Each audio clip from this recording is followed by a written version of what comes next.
Hey guys, all the products you see in this video can be found in the description down below. Hey guys, today we have this cast iron chainmail pan scrubber.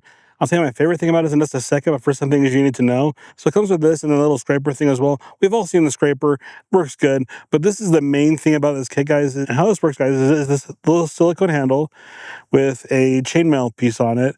And what you do is you just keep the pan hot and you can get really in there and really get all of those bits and pieces of food off that are really hard to get off with anything else.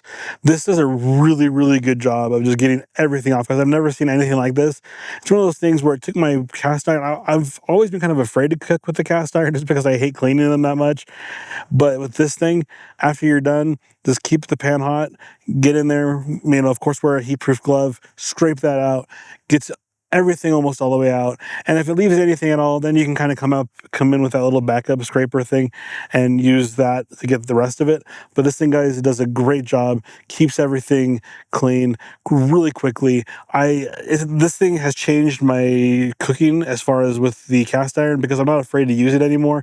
This thing just changes that immediately. I highly recommend this product. Thanks for watching. If you like what you saw, please subscribe. I appreciate it a ton. Have a good day, guys.